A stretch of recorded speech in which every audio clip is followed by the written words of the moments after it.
Fiction and Fantasy Factory. I'm your host, Mookie Spitz, and on the factory floor today, I'm thrilled to have Mr. Don Ellis Aguillo. Hi, how's it going? Thanks for having me. I appreciate it. Thank you for making time in your very busy schedule. You're a comic artist, freelancer, illustrator. You also do a lot of other great stuff. I've seen your work in DC, Superman, Aquaman. You've got your own indie comics as well. The Rise series has gained a lot of attention, and we're thrilled to have you. Thanks, man. Yeah, when you list all those things, I'm like, yeah, I do sound pretty busy. I guess I was always taught busy was good. So, Yeah, it is. The devil will find work for idle hands to do. So we can consider you the angel of graphic art.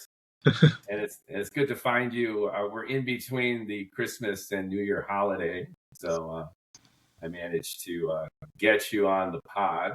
That's very exciting. yeah, it's nice to be here.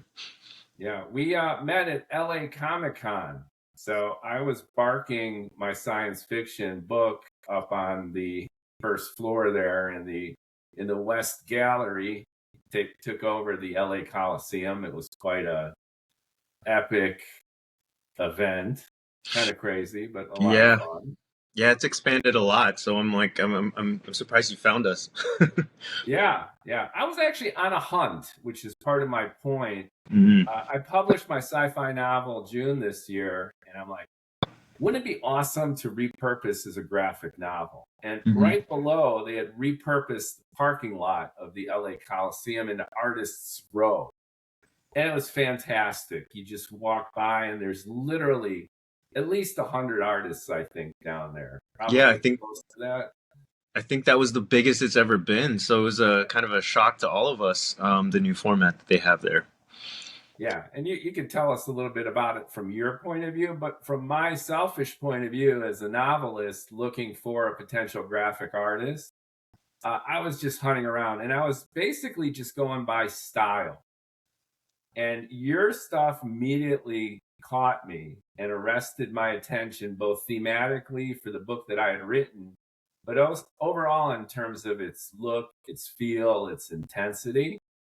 Wow. And on the video pod here, we're going to share examples of Don's work as we talk about it. But just to express it verbally, splashes of color, a lot of airbrush work. It's very emotionally resonant, and it was just striking to me. Oh, I appreciate that. I only have one image to tell a story, so I try to throw it as much as I possibly can onto the canvas, digital or otherwise. I realize that I don't do straight portraits very well, and I don't like to do characters just standing there. I gotta tell as much story as I can, so I appreciate that. I think that nails it, which is the uninflected image, whether it's the cover of a comic, whether it's just a panel. They explode with not only that emotional resonance that you look for in a character, but in terms of the action, you just nail it at the right moment where it's exploding off the page, and that's what struck me as particularly distinctive and awesome about your work. I appreciate it. That's enough fuel. That's enough fuel for the next year. So thanks. All right, for sure. And I don't mean to just blow smoke up your ass. I think it's No. really terrific stuff, and it's been evinced by your growing audience and your success and popularity, as I mentioned, not only with DC's iconic characters, but your own indie stuff as well. Well, I don't handle compliments well, but they are a good compass to at least tell me, keep doing what I'm doing. But I do, yeah, I always invite critique too, and I get a fair amount of it in DM. So this is actually a good balance. I actually got some really intense feedback today about a boot being on the wrong side for a character. So I woke up to that. So this is a nice way to get me back on course. Yeah, I mean, artists, especially good artists, are particularly sensitive to feedback because we're our own worst critic. Yeah, Right? That's what makes us good. We yeah. want the highest quality that we could possibly deliver. And that sense of self-criticism gets heightened when we share our work with the world, and then people give us feedback, and then we're like, Ah, you know. Yeah. I mean, creative work's always autobiographical in one way or another, right? So it's like a piece of ourselves out there, and we'd like to think that we put it through the gauntlet of our own our own questioning that it's ready for the world, but sometimes it just doesn't hit, and that's got to be okay, right? Yeah, and being a perfectionist backfires too, Hmm. as well. Sting, the musician, once said that for someone to criticize your song is even worse than if they tell you your girlfriend is ugly, which is everything is taken personal. Did he say that? Well, that's yeah. Okay, I see it. So, so you mentioned LA Comic Con was different than what you were usually familiar with. Yeah. Was it a good experience for you? And Uh, wow, that's a big question. It is such a different format this year that even talking to a lot of the other my friends and colleagues who have shared the floor, it was sort of a jarringly different in its expansion. It just got so big, and it keeps growing every year. That's always a good sign.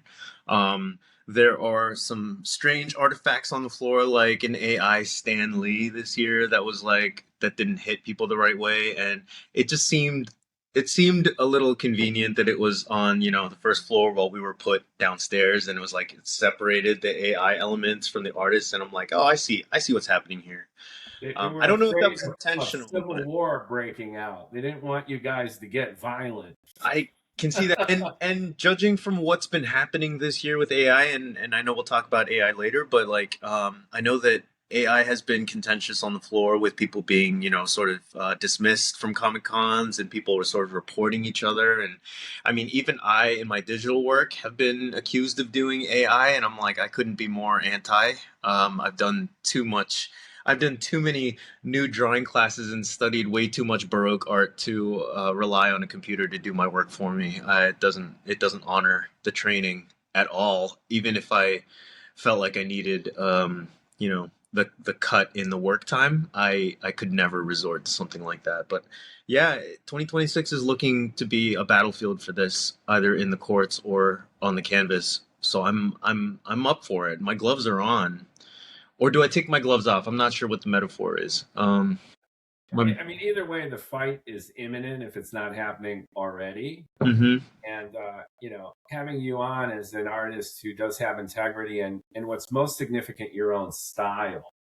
What the bots do is basically take work that people have done, human beings have done through Right. their own blood, sweat, and tears, lived experience, and they just aggregate it, chop it up, and amalgamate it, and repurpose it in that automated kind of way. Right. And realizing now that we're talking about it, it's also really dangerous to assume people you engage with are anti just because they're artists or creators. And I've come across, I made that assumption way too many times this year, and I just I'd bite my tongue and they'd bite theirs in the conversation. We realize we don't fall on the same side of that line anymore. And I'm just like, I don't know. I don't know. It's a little confusing sometimes where the line is about where artists fall. Some artists are embracing it because they feel like we need to reclaim it. It didn't begin in this industry well. It started off on the bad foot. Maybe we could have used it to our own advantage if there were more guardrails at the beginning, but it doesn't seem like it's a clean conversation anymore, and it's scary, especially with authors. It's tough too because I know some authors who are using it, and sometimes they're using it for editing purposes. Some are using it as like a glorified thesaurus, and I'm just like, I don't know. It's not a safe conversation anymore with other creators. But I also realized I can't be too careful. I don't handle niceties take up too much time. So at least stick to be honest. I'll be honest about where I am with it, and hopefully the conversation is intelligible and productive enough. Absolutely. From the writer's side, I can attest to using it as a tool, Yeah. using it as a super Google. And I'm not necessarily sure if it improved my work or just made me more expeditious in writing it. So I Hmm. think it saved me some time as a tool.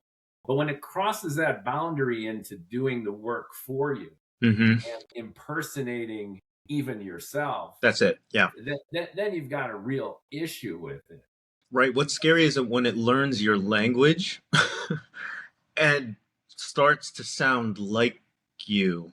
I Yes. don't know how many people are there out there are starting to accept the fact that it can replace them creatively. And I'm not in people's workstations. I'm not in their space. I don't know, and I know that times are hard. So any sort of crutch or I don't I don't know. Maybe edit this part out. I I don't know where I was going with that. It's just not a clean conversation anymore. No, you're making perfect sense, which is boundaries. Where Yeah. where do you really draw Yeah. the line? And there's also an inevitability that comes with the technology. So on the one hand, Yeah. you don't want to be a luddite and say we need to ban it outright because it's just not feasible. It'll Right. it'll never happen that way. And Right. on the other, if it really takes over without accountability, either on the artist side or even on the business side, then it's a free for all of everyone wondering what the hell original content even means anymore. Yeah. Yep. And it's one extreme or the other. I see Mm. artists being enamored by AI to the point where they're just letting the bots loose and they're obsessed about AI, especially in science fiction and fantasy. Mm-hmm. And on the other, it's more of this Luddite approach where I want to have nothing to do with it. And, I'm going to talk about cave paintings in France and aliens. So I don't know. It's human beings tend to always be polarized, which is, I think, part of our problem, and that's never going to go away. Yeah, yeah. During the pandemic, I could have chalked that up to people just being bored, but now it's just sort of the lay of the land, and I think so. polarization is just our sort of default mode. I get it. But through the filter of you being a genuine artist, you sit there and you create. You've created your own distinctive style, which immediately became noticeable to me and exciting to me, especially vis-a-vis my own work. I thought it was just bang on point for what I love and am looking for. Tell us about your work. What's hot right now? What are you working on? What are you excited to launch? And for someone getting to know you, Don, in the moment, like pretend it's me coming across you for the first time live, Oh man. what would you like to share with the audience that you're particularly excited about? So you want to relive that moment we met at LA Comic Con when you walked up? Why, Because you, why you not? walked up you walked up smiling, and I really appreciated that. And it's really cool to hear when the work and the style locks in with people, especially creators like you, who are like, "Wow, this feels right for a world that I created." And I'm like, that. Not only does it look good to someone, it feels good to someone. So emotional. To invoke emotion is like the ultimate goal for me, right? I work a lot in pop culture and entertainment, and a lot of that is other people's work or other IPs, and my main goal is to be able to convey emotion or through that work. Um, what I'm excited about, however, is going back to my roots in indie comics. So I just dug up a whole bunch of pages of Rise, which was my series back in 2016 through 2018. I was published through Scout Comics, and we made it to six. We made it to six issues. I have a trade paperback ready to go, but I am going to go back into the world and retool it. So I'm really excited to show people the artist I am now by taking those old pages and updating them, and updating the language and the characterization, and just basically it would be a soft reboot for the world, which I hope doesn't come to the dismay of like existing readers who are like, I know some. I'm not tooting my own horn, but like there are some people out there who have told me they're like, I'm in this world. Like I fell in love with the world that you created, and that I'm like, oh, I hope I don't betray them. Like I hope. I mean, I did right by them once, and I love, I want to love, I love, and I want to honor them for that. But I hope I don't betray them in redoing some of the work I did back then, because I'm a different person now, and I've learned a lot of things, both personally and professionally. I'm also going into horror this year, and I'm going to be beginning my horror anthology. I keep saying that I should have started it back in November, but it looks like I'm still in research mode up through March, April. So hopefully by 2027, the Kickstarter will go up with hopefully 4 stories in the pocket, ready to go. But So do you're just to put a pin in it for a second, yeah, you're yeah. obviously an illustrator, graphic artist, but you're also a writer. I am a storyteller. By necessity, I have to have written work to be able to form a script, to be able to wrap my artwork around. Am I a writer? I guess I'm a published writer. Uh, it is not my discipline, and I always welcome. It's a discipline I have to learn, and it'll take time before I call myself that. Whether or not people call me that is another story. Let's go back to Rise for a second. Yeah. Give us a little bit of context. It goes all the way back to 2016. Hmm. It's a breakout work for you, and it's risen in popularity to the point where you're describing your fan base as being eager. You're Small family. terrified of disappointing them, Yeah. and you got it going on. So you're the illustrator, but you're also the storyteller behind Rise. Yeah, yeah. 2016 saw not dark moments of life, but challenging moments of life where I wanted to sort of address things that were going on with me personally. I broke it into an ensemble cast who sort of take each of those aspects of challenge in my life and sort of embody them. And that's sort of and I was doing yoga a lot at that time, so I was like doing a lot of reflecting in a very hot room. A lot of the world was created while I was doing yoga. Don't tell my instructor that because I'm supposed to be, you're supposed to have an empty mind in there, but really my gears were just turning every time I breathe.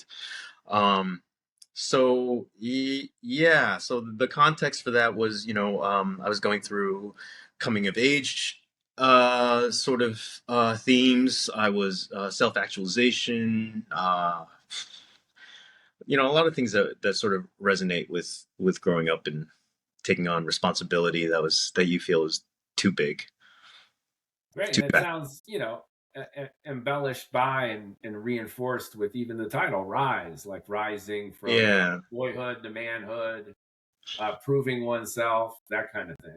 Yeah, boyhood to manhood at like 35. Hey, It's like it's I guess we're all children at play, I guess. absolutely that. I take pride in my own immaturity for sure, especially when it comes to my creativity. It's like Yeah. maintaining that inner child, I think, is a If prerequisite to yes, any exactly. good at this whatsoever. So, Yes. kudos to you for hanging on to that, right? Yeah, well, I realized I was hanging on to a lot more, but that kind of baggage was fuel for the creative work. So, Okay, so you're retooling some of the original Rise hmm editions. So you're hmm bringing I'm them up to speed with the style that's evolved over with the this. last decade. Yes, and at that time I was still wrapping my head around my career, and I needed the fast track. So I was doing a lot of more digital work. I actually hadn't touched pencil to paper for a good 8 to 10 years prior. So now a big part of my work is going back to traditional, especially now that I'm deep in the Spawn work for Todd McFarlane, and I'm working for DC, and a lot of the cover work sort of demands being in touch with newer techniques, and by that I mean old techniques, like not basics but foundations. You know what I mean? Going back to how mark making connects with how mark making sort of directs the work, how color is created through material rather than just selecting a color on the screen, how print media works. Like it's all really exciting and scary, but that's where the retooling is happening. Rise won't look like it used to. Hopefully, it will look better and more organic and more informed. Yeah, so in this crazy digitalista AI revolutionary age, you're going analog. You're going Yeah, a lot of us are. technologically backward, and that's helping you kind of ground yourself Yeah, creatively as well. yeah. This is the rebellion. Right. This is the rebellion. I have a lot of mentors in the industry who are like, "Shame on you! You forgot you forgot where you came from." And I'm like, oh, "I didn't forget. I just needed to be able to undo things fast, and that's that's both personally and professionally." So, Good for you. And that sounds like a healthy therapeutic to what we were hinting at earlier with this AI civil war. which is Yeah. rather than oppose it actively or engage with it in an irresponsible way, you're just like, whatever. I'm Hmm. going to go back to the roots of being a graphic artist. Yep. Yep. That's terrific. Not How did many, not many other industries can enjoy that kind of rebellion, though. I just, I know that AI is quick to replace a lot more other disciplines. At least in the comic industry, especially this year, we've had, Jim Lee speak up against it and be like, as long as I am the head of DC, we will not be using AI. And I'm like, that's a lot to say for, the head of DC under Warner Brothers, who has, they can't say that, right? They have a gaming arm, so it's like. But at least this department, at least the comics department under DC and the industry at large, I think generally is anti, which is nice. and then you have the big corporate mergers that are constantly in play too. Hmm. So top level management, I don't know how that's going to shake out. Everything's in is in flux. Yeah, So, which is it feels good that we're still a frontier. We're still sort of lone gunmen and doing, finding our own path. that's great. How did your stuff come to the attention of DC? Because again, you've worked on Aquaman and Superman and really the staples of the icons of DC. You How, know, how did you get those opportunities, and what was your attitude adopting characters and stories that were outside your yoga sweat lodge personal expression? Uh, that's funny. The DC work came after Spawn, so I imagine my editor, Michael McAllister at DC, who I'm forever grateful to, maybe came across that more likely than having seen my independent work. So yeah, so I think Spawn came first. I think during the pandemic, which was when I began, Todd McFarlane was probably doom scrolling when he came across my Instagram, which is how he found me. And that's a funny story in itself. But yeah, DC, I think Michael found me, gave me a chance, knew I was, LGBTQIA plus creator, so took me on for Pride, which was awesome. Yeah, Had me on for Pride twice now. My first Halloween special, and it actually he's gotten me onto 8-page short form projects, which has gotten me to practice my interior art again outside of Rise. So now I have interior art through DC credited to my name. So I get to play in those sandboxes. Yeah, and that's been a huge stepping stone towards, telling myself that I could still do this. Um, Maybe not at the speed at some of my heroes, which is what you need in this industry as an interior artist now.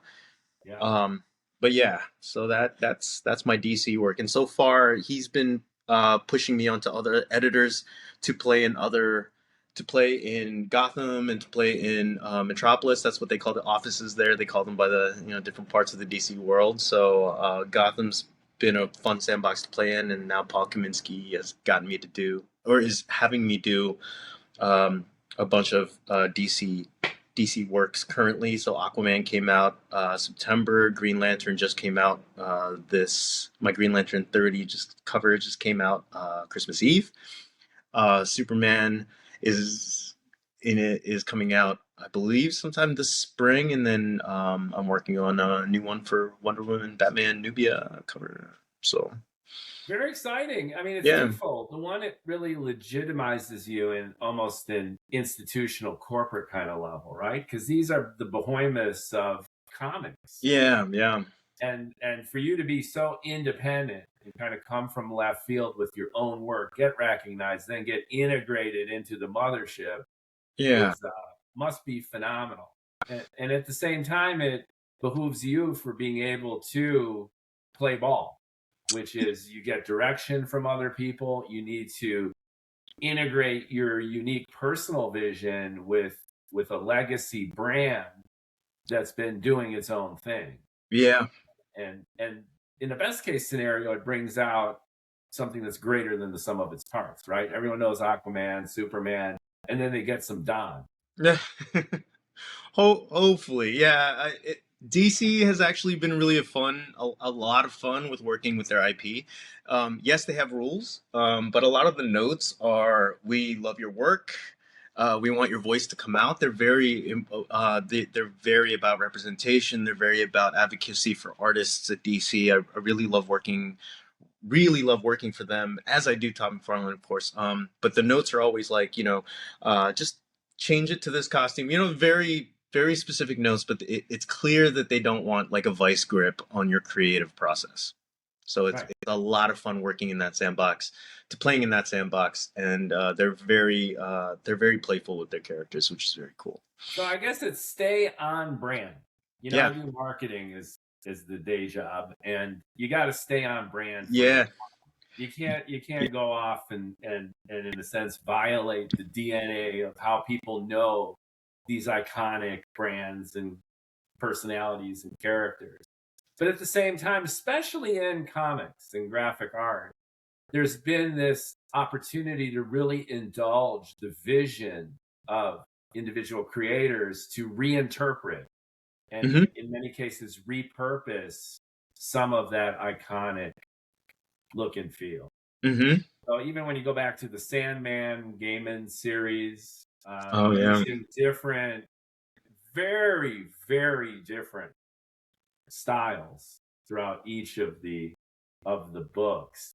And it's present even in science fiction and fantasy on screen too. Like the Black Mirror episodes are directed Oh by man. different people and they've got different looks, different flavors. It's all Black Mirror, but it's part of the Black Mirror brand is this prism of these different voices and different sensibilities who bring it to life. And I think Mm-hmm. that that's really, really cool. And you're doing that. Thanks. Yeah, I think they they build the trust in both directions. So they trust me to take on the work, but they also trust that I know the weight on the shoulders of everyone who touches these characters. That we do the research to know the brand, and they're so iconic that it's hard not to know the brand, right? But I also know, I'm not a household name, so I have a lot of reference material up when I do someone like Aquaman, and then I haven't partnered with the right writer yet to and have been the lead for a whole era of a character to have recreated them or re-envisioned them in some way. So I know the rules I have to play with, and Right. actually, that I like direction, especially when handling iconic characters like this. So I have a couple years yet of building my trust with the companies before I can reimagine. I think you're on your way. Yeah. And artists get compared to other artists because it's natural for human beings to be associative that way, and we've all got Hmm. our little boxes, and for our own comfort, we go, "Oh, this artist is like that one or that one." But for your stuff, like Sinkowitz comes to mind with the splashing ink and That airbrush, and he's obviously got a tremendous legacy in the business. And the reason I bring him up is not only the similarities with some of your work, but just the fact that he's re re-engineered some really iconic figures and made them in a sense his own. right, Where there's a Sinkowitz look to and some of it's these fearless. iconic characters, and I think you're on your way, which is really badass. Well, one thing about his work that I still am striving for is his fearlessness. Like Yeah. he knows the rules. He had the clout to break them, and even when he didn't get his approval, he said, "Oh, what the hell?" Like, and back then, I mean, he was he was criticized for it. He probably lost jobs or lost relationships with it. But now it's iconic. It's something we all strive towards. The fact that you made that comparison just kind of makes me feel much smaller, because that fearlessness, every time I look at his work, is something that feels so far away. I'm heavily burdened by this need to like get the arm right, or create the line, or color in the lines, or get the positioning right. He probably went through the same process, but I would the output doesn't feel that way. I would think so. If you look at his earlier work, it tends to be much more conventional than what we know him to have Right. become. And I think Yeah. every artist, analogous to yourself, has this kind of evolution, which is, I have my own vision and my own voice, and yet I need to really follow the rules and fit in. It's that Picasso quote that Yeah. learn the rules like a professional, and then break them like an artist. Yeah, I like that. That off quoted thing, which he probably didn't say, but it is something that resonates. Which is, once you learn how to do those basics, then you get to kind of spread your wings a little bit and kind of go for it. And to your point, you're building trust within the industry. And when they know that you're reliable, that you've been respectful, then they might give you a little more room to let the Don out. Yeah. Um, a lot of my early career, I get a lot of advice about like, oh, you just gotta play the part or fake it till you make it, or just, have be confident. I'm like, that I don't know that those were useful pieces of advice because, I realized this far in that kindness hand in hand with self advocacy is was the only way I was going to be able to do this because I building relationships with people and saying hello and remembering names, that's really hard for me, but the name part is hard for me, not the kindness part, but like building the names and building community around the work came more naturally than just shaking hands and like putting myself out there. Putting yourself out there is hard for, I think, most people, even for those who it comes naturally to. But like knowing that hand in hand with knowing I should email that person, even though I don't want to spoil that relationship by being annoying, like, but a lot of the opportunities that came just came from asking, is there an opportunity? May I? Um, and then you get on people's radars because I think they remember you for kindness and humility. And Yeah, for you being you. I mean, there's yeah, different strategies that work for different people, right. you know, and there's as many different approaches that work or fail. And some people are just over the top and So over demand, the top. Yeah. and but it works for them, even statistically, because if you're knocking on 1,000 doors and you're getting only 1%, that's 100 responses. Oh man. And if you're more demure and you're more kind of respectful and kind, to your point, empathetic, a little bit self-conscious, and Very I'm self-conscious. a creator, I'm not a self-marketer at Yeah, heart, then it might be only 100 doors.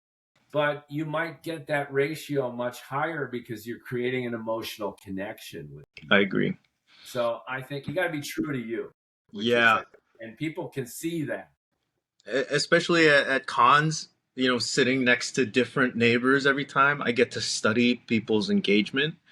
Not as a marketing tool, but also like as a people watcher. I just enjoy watching people and understanding engagement. And I've had really bad neighbors. I can say this. I'm not naming anyone. I've had really bad neighbors who will literally have fans who are vying for their attention, and they'll just keep their head down and see the fan and be like, "This is my work." And I'm like, how about a hello? How about a thank you? Because these fans are like, they're melting in front of you, just watching you work or asking, for attention, about a little bit of gratitude. And I think that's what I get that I get my gratitude advice from Todd McFarlane. And he has a reputation for, the businessman, right? Sort of like, you know, um, I don't know that he's known for his gratitude, but he says thank you to his artists. He'll come to Artist Alley just to shake our hands and say hello and thank you for the work you did this year. And then when he had us up in New York, he circled us up and he thanked us for our work again. And not only that, he told me and Steven Segovia and other people, he's like, do never ever put a line between you and the people who appreciate your work because without them, you're nothing. And they're the ones who keep you going as an artist, as a professional. They put food on the table. They put a roof over your head. Um, yeah, he gets upset when he has to cut that line and be like, "Oh, I have to be up on a panel," but then there's a whole line of people waiting to talk to him, and I love knowing that he has the reputation for being a good businessman and hard when he has to be, and then at the core of it is just gratitude to be able to do what you love to do on a daily basis, whether you do it for the money or just for the love of it, right? Because those two things don't always go hand in hand, and I appreciate that, and I've been through that. I might still be no, I think I'm a little bit out of that now that I'm just doing this now for full time. So Especially these days, gratitude, appreciation in our yeah, culture, our society, which has gotten so mean and polarized, and yeah, we've equated success with being a jerk, and yeah, that's too bad. And I think bringing that humility, that sense of humility, is very, very important. And why do we do what we do? We create things, we tell stories, mhm, we bring dreams to life, and we do it so it resonates with other people and hopefully makes their lives better, right, self reflective in their own way. I have a struggle, I have a passion, I have a point of view. I'm hmm, sharing it with you, and I so sincerely appreciate that you have given me attention in this crazy world of saturated content. You've given me your attention, and we're making a connection through my art. oh yeah, Isn't that a joy? I well, mean, that's as good as it gets. oh So yeah, why would you want to throw shade to people who have given you back so much? yeah, and you created the connection at LA Comic Con. You came back to the table like 3 times, and you kept looking at the work, and I'm like, wow, something really spoke to you. I really appreciate that.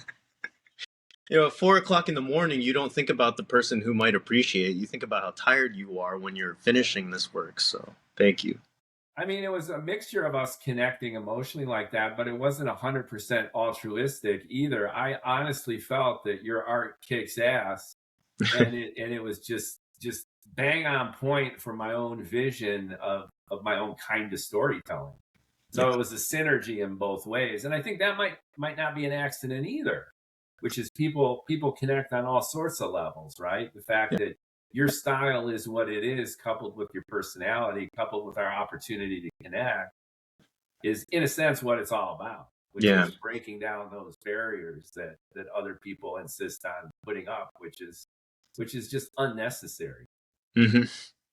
So it's cool, very, very, very cool. And speaking of your work, you mentioned this horror interest that's come Hmm. up, and knowing your style, I could see that being amazing. Tell I've tell us actually a heard the little bit opposite. about tell us a little bit about where you're headed creatively. You're Um, repurposing Rise. You're working on the iconic characters. You got your big air quote corporate work, and then you got this horror that's building up in you. Tell us a little bit about that. yeah, the darkness in Rise hadn't actually come up yet in the 6 issues that I have out, but it was going to tap into my background in horror. And by background, I don't mean professional work. I mean just pure like fandom of it. Bram Stoker's Dracula, the Francis Ford Coppola, is my favorite movie of all time. It is. It does not hit well for certain people because they're like, "Oh, it was just an okay movie." But in terms of storytelling style, aesthetics, cinematography, it taught. It was school for me. So, and it still is. It still teaches me to this day how to make someone feel and how to make someone, how to crawl into someone and make them feel a certain way. So that's what I want to do. A lot of my early fandom was in Scary Stories to Tell in the Dark, that children's series. And I have my original 3 books that I got from Scholastic Books during the book fairs when we were kids.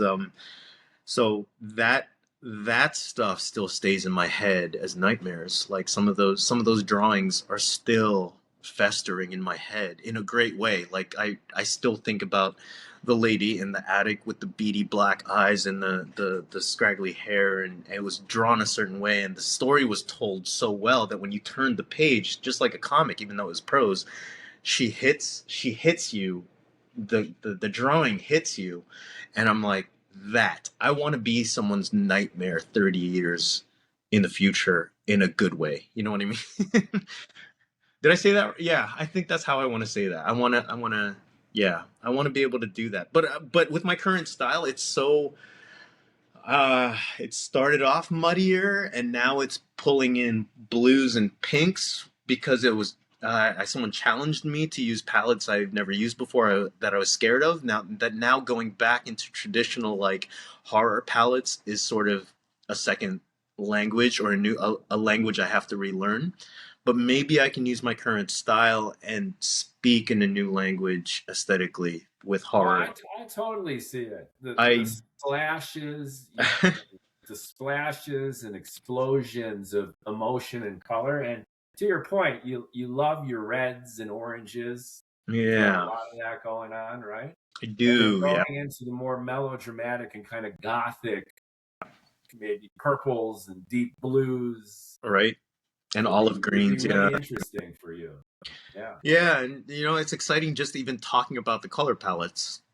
Not to mention like the subject matter, or the actual folk tales that I'm using as research, or urban legends. So yeah, horror is gonna be my next school, and I'm gonna use 2026 to do it. And I have a lot more self psychology therapy stuff to work through. So hopefully this year, I'll be able to throw that on the campus. Tell us about your creative process. You mentioned you're going to spend 2026 just kind of visualizing and engineering the basics of this. How do you Hmm. how do you go about putting together and evolving your style, working on a story? For me, ideas kind of float around in my bald head, Hmm. and I just live with ideas and characters, and then I write notes, Yeah.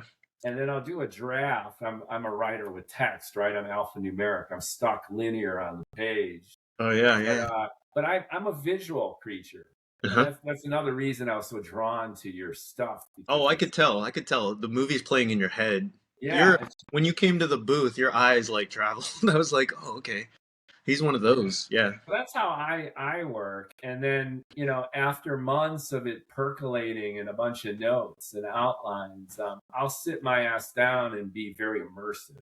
Hmm. I just go nuts with it to bring it to life in every way. But how about you? What do you do? Sketches? Do you just kind of wing it? Do you have I images that pop into your head of certain scenes, uninflected points within a narrative? with How do Rise, you put it yeah. together? With Rise, it was more of that process, right? So I adapting the script to the page turn. Um, I mean that took a long time to be able to like size panels and change the camera and things like that. That was grueling. Wow, I'm talking myself out of the process as I'm speaking. But it was also really exciting, like being able to sort of have the movie come alive on the page. Um, yeah, the process was a lot of sketching, and since I was heavily digital at the time, being able to undo cameras or turn characters was much faster. I don't know how pencilers do it these days, where they have to erase, erase, erase, and um, just that undoing or redoing process is so grueling. Especially if an editor is looking over your shoulder, going, "We need this," to redo a whole page in pencil. That's really scary. Um, Yeah, Stan Lee had it rough back yeah. in the day. Yeah. Yeah. And frankly, by analogy, I don't think I would be a writer if I had to write by hand. Yeah. The old guys like Dostoevsky in a cold Russian basement, Yeah. he wrote all that stuff by hand, That's meticulously, crazy. page by page, and then rewriting it, rewriting it. I don't think I'd be able to do it. I But type hey, 90 words a minute. I'm typing blind, and it's got to happen. oh no, but there's an insanity to the creation, right? Like uh we're all crazy. And just like I look at any accountant who smiles when they do their work, I'm like, thank God there's you, because you love doing that work. You love the craziness of the numbers, and it's a game to you, and it lights you up. I'm like, I imagine sitting in that Russian basement that lights them up. Yeah, It's still intense. It's just a it's matter of intense. where you put your focus, Yeah. right? And where you want to do the heavy lifting. You've And got your grueling intensity with your craft too, like that you live in, right? Like you, you enjoy yeah, the insanity of it, I even though it's loved not. it. It's Yeah. when I finished the novel that I was chasing you down to potentially do the graphic novel version, Yeah. squeeze that into your busy schedule. I just locked myself in my apartment, and I'm not kidding, for 6 7 weeks, 18-hour days. I was living that book. I was living, and that was like the only way I think I could really do it. Yeah. And it was utterly grueling, but I think that was the best period that I remember in my whole life, which is just being completely immersed in this world and Yeah. seeing it and then just making it happen, matching the vision with the execution.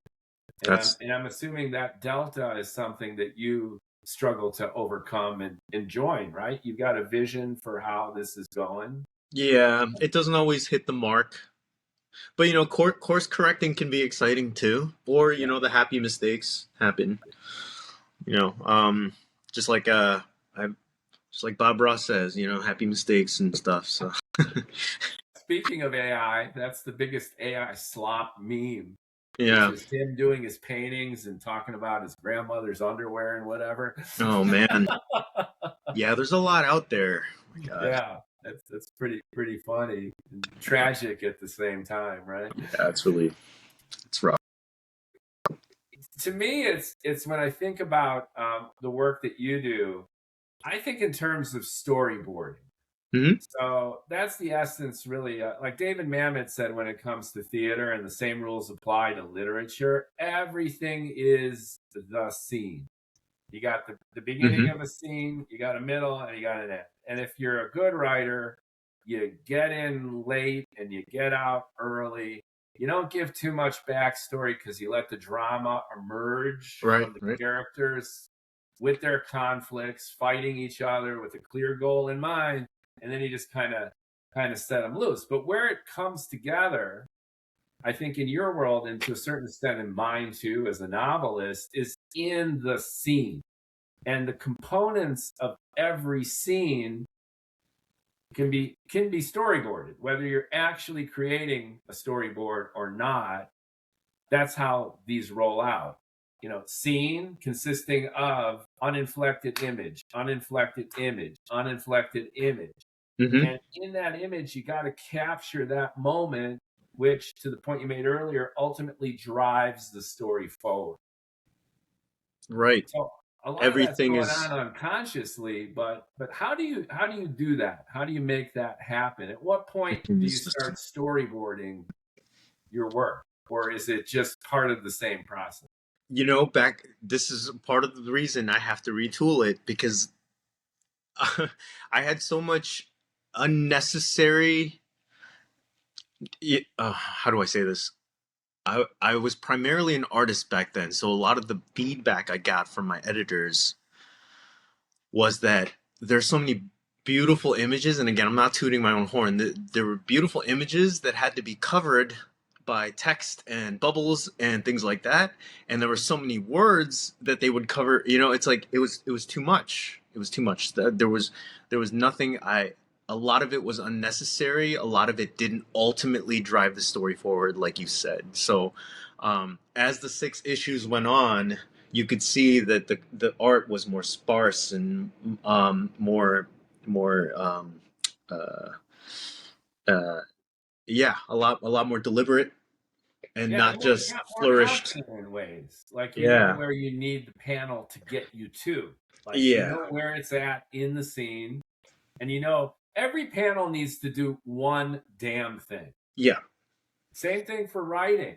Every paragraph, you got to know where the hell you are and where you're going.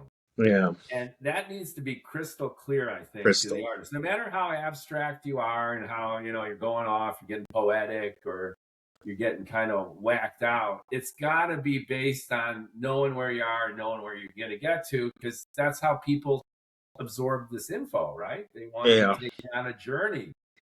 Yeah, a lot of the basic training was, but I want the reader to have all of this. I want them to have the entire kit, but if they don't need this, but it was in my head, like there was one scene where I had a particular panel and I had it in my head and I wrapped the entire scene around this panel and I was told, you don't actually need this panel. In fact, please take it out. And when I took it out, I'm like, oh, the story,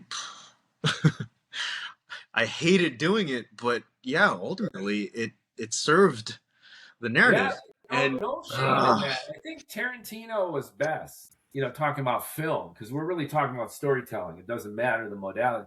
When he had Sally Menke as an editor, yeah, his movies, I think, were better yeah, because she had the gumption, and that was probably the only person that he would trust and listen to, which, you know what? You just got to drop it. You got to chop it out, and you got to kind of get to it. Because as creators, we fall in love with our own stuff. yeah, And there's sometimes that. we get in our own way, at least as far as the storytelling goes. Yeah. I have a Yeah. lot of iterations in my files. I'm like, this is the old file number 2 because it's precious to me, but here's the page that I put in the book. Like I have a lot of my storage is just filled with treasure trove of things I will never look at again, but are so precious to me. Yeah. And talking about emotion, and just, if you're comfortable, your LGBTQ identity. Hmm. And we're living in an age now where there's so much whiplash about identity and Hmm. personal pride and all that. How do you interpret where we're at, and how does your identity influence some of your art? Because Um, I venture to assume that it's significant and it's an it's significant. important part of your life. And Yeah. and again, I just want to, how we're doing a counter stroke to AI, like Yeah. just be yourself, be human. Yeah.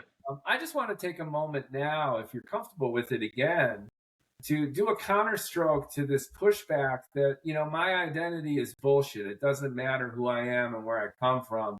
I'm just a person, and I'm Yeah. going to perform.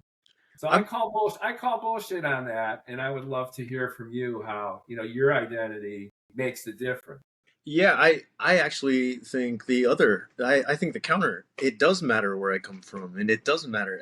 And that's what makes me a person. So I know that I'm a gay man who came out at 30, and I feel like I'm behind in my life, like How old are you now, if you don't I'm mind me asking? 42, I think. You're how Yeah, I'm old? 42. 42. 42. Okay, so Yeah. you didn't come out until you were 30, which is Yeah. Yeah, and from a conservative Asian immigrant family, that's a particular worldview, and a particular identity that sort of challenges your ability to be honest with others and yourself, especially your absolutely. parents. And I grew up in State College, Pennsylvania, which is a particularly purple part of the state, but like 5 miles outside city limits, I'm not safe. I don't feel safe. So I know that that is not a universal experience. So the part that's universal is the feeling of needing to feel safe, needing to feel free, needing to be honest with myself and honest with the people around you. It's like I masked a lot when I was a kid. I was afraid to connect to people because I would be afraid to give them too much. Rise was a huge part Yeah, Rise was a huge part of that coming out process. It happened after the fact, but there were still some remnants of trauma there that I needed to sort of work through, and self-actualization and uh being honest with the people around you, and holding secrets in, like those are all part woven into the fabric of the book. Unfortunately, I didn't get to explore it as much in 2016 when these were fresher in my mind. But given the current state of things, having an identity is somewhat so important right now. even though it looks like more than half this country doesn't feel that way. I don't know. Was that too political a statement? I don't even care Oh anymore. no, Yeah. I think again it's not really about being political one way Mm. or another, but it's acknowledging our humanity, our Yeah. humility. We talked about gratitude, we talked about appreciation. We also Hmm. talked about being genuine and honest with yourself as a creator in this world of AI. Now that the bots are kind of taking over, and Yep. I think a lot of humans are letting themselves be taken over by a bot-like mentality that just because you want it to be so or think it should be so, it's so. And underneath that is a vulnerable humanity that is being discarded. Hmm. And I just think that's the heart of what we do as creative people. Yeah. Yeah. Which is, if you deny that, then where do you go with that? Go ahead and have the bot do the voiceover of your audiobook and do all the art and have it write the goddamn thing for you too at this point. But if we're Yeah. going to stay true to ourselves, we got to acknowledge where we come from, who we are, where we're going, and not use it as leverage against anyone, but just to acknowledge that this is what shaped me as a person. This Yeah. is who I am. Yeah. I think making the decision to be honest about that is hard for a lot of people. I think AI is the result of people not wanting to make those decisions or taking the action. That's actually doing the work. Figuratively speaking and literally speaking, doing the work is what makes us human. Like that's, but people feel like they want to be immortal when they don't have the time to do the work and they want to cut that time. And instead, what we're doing is we're cutting out that humanity. Yeah. So, I've had a lot of people talk at me like, why are you being an artist? That's a waste of time. Do you like not having money? Even though that's not the case anymore. I'm living a healthy life in the most. I'm told San Francisco is the most expensive city in the world. I've lived here for 15 years, and I haven't felt that. Like you learn to live where you live. It's just you learn to live how you live too. Like whether or not you're in the closet or out of the closet. It's just like what are you going to decide is the struggle you can handle. For me, the And you're struggle a was, working artist. You're yeah, doing it. You're doing it. yeah. Yeah. I can't be a naturalized immigrant, working artist, a gay man, and have to deal with all those things at the same time. I came out because I'm like, I want to have real relationships, even with my family. I'm one of the lucky ones who had a family who, at least for the most part, were like, yeah, you're the same person you always were. I just have to adjust to the fact that you're gonna be, introducing boyfriends now. you know, um, And and what's as what's the big deal, what right? what's the You know. big? As soon as I said it, it didn't matter like it wasn't a thing anymore, right? And Yeah. that's the way it should always be. I think people have a harder time understanding how I'm a working artist than the That other that's thing. that is so on point. That's funny. It's funny. That is just a terrific observation. Be gay, be trans, be whatever. But how could you possibly make money from this? And how could you wake up in the morning and do what you love? Yeah, Because most people do not. Most people associate making a living with a grind, with hating what they do, making all these sacrifices. And one day when they retire, they're going to write that book. They're going to paint that painting. They're going to do what they always want. And before they know it, they are dead. that's that is true with sexual identity as well. 100,000 million%. So I think I exactly mean, right. as an immigrant, we're told that story, that struggle has to be your story. It has to be hard, or it isn't worthwhile. It isn't really living. And while sacrifice is a part of life, it is not your whole life. That's really unfair to someone's soul and someone's identity. So, um, but yeah, And I mean, some of the sacrifice that counts is the point you made just a little while ago about work hard. There's also this feeling that if you're going to be an artist, you just kind of you snap your fingers and then you're just so brilliant that the AI. shit just appears on the page. That There is you're like Mozart. You acted crazy and then you just scribbled out the notes and then you have the nutcracker sweet. Mhm.